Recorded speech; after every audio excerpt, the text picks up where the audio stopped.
મારું નામ યોગેશ કુમાર ઈશ્વરલાલ ગંડે, શાળા શાહ કેએમએસ હાઈસ્કૂલ બંદર રોડ વલસાડ।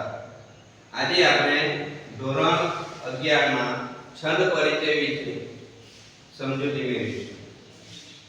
છંદ એટલે શું? તો કાવ્ય અને શાસ્ત્રમાં જે આનંદ માણવા માટે એક જે રચના કરવામાં આવે છે તેને આપણે છંદ કહીએ છીએ।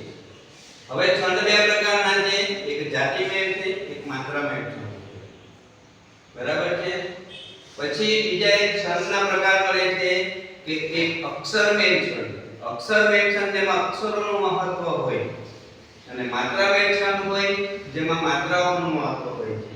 આજે જે આપણે છંદ શીખવાના છે તે સંસ્કૃત ધોરણ 11 ના અભ્યાસક્રમમાં આવતા અનુષ્ટુપ છંદને આપણે જોવાના છે, જે અક્ષરમેળ છંદ છે।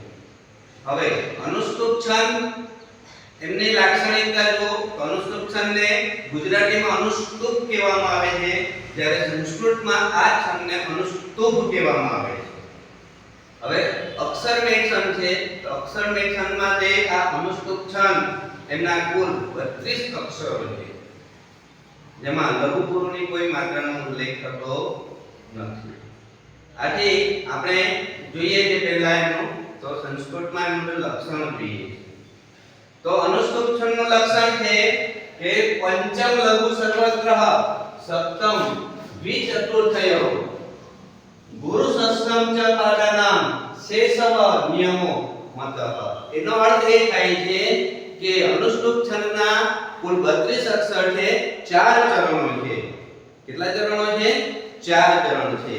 એક ચરણ 8 અક્ષરનો છે અને તેમાં દરેક ચરણની અંદર અહીંયા વ્યાખ્યા આપેલી છે કે પાંચમો અક્ષર, દરેકમાં પાંચમો અક્ષર આવશે આપણો લઘુ અને ચતુર્થ એટલે કે દ્વિતીય અને ચતુર્થ જે બે બીજા ચરણો ને છે તે બીજા અને ચોથા ચરણમાં સાતમો અક્ષર લઘુ આવે છે।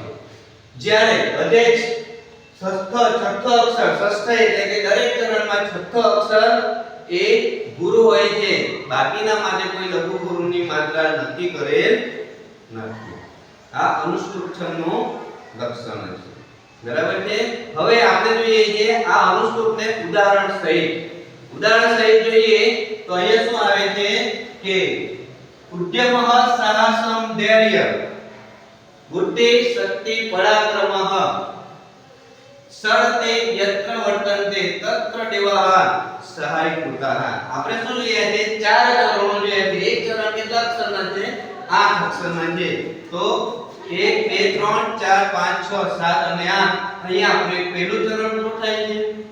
એવી રીતના આપણે 4 ચરણો કરીએ છીએ તો અહીંયા પણ આ એક ચરણ, આ બીજું ચરણ, અહીંયા ત્રીજું ચરણ આપણું પૂરું થાય છે અને ત્યાર પછી આ ચોથા ચરણ છે।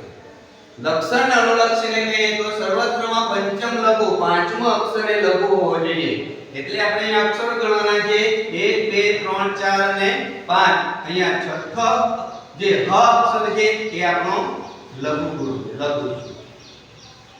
સાતમો અક્ષર છે એ ચોથા અને બીજા બે ચરણમાં બીજો અને ચોથા ચરણમાં આપણે કયો અક્ષર માત્ર જોવાનો છે? સાતમો। અને સાતમો જોવાનો છે તો 1 2 3 4 5 6 અને 7 કયો અક્ષર? સાતમો અક્ષર આપણો કયો બનશે? એ લઘુ। અહીંયા મ એ આપણો લઘુ બને છે। અહીંયા આવે છે 1 2 3 4 5 6 7 અને સાતમો અક્ષર આપણો કયો બને છે?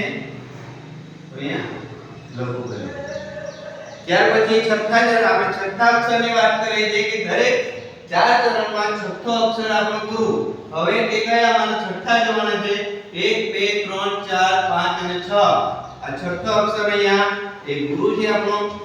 આવી રીતના અહીંયા સમ છે એટલે એમને આપણે હસ્વ દીર્ઘ કહીએ છીએ, દીર્ઘ અક્ષર આપણો એ ગુરુ હોય છે, બરાબર। હવે અહીંયા આપણો આવી રીતના અનુષ્ટુપ છંદ આપણો અહીંયા પૂરો થાય છે, બરાબર છે। તો વિદ્યાર્થી મિત્રો ખાસ આપણે ધ્યાન રાખવાનું છે કે અનુષ્ટુપ છંદનું લક્ષણ એ આપણા માટે જરૂરી છે। ગુજરાતીમાં પણ અનુષ્ટુપ છંદ એ માત્ર અક્ષરો પર ધ્યાન રાખીએ છીએ એટલે 32 અક્ષરો ધ્યાન રાખવાના અને 4 ચરણો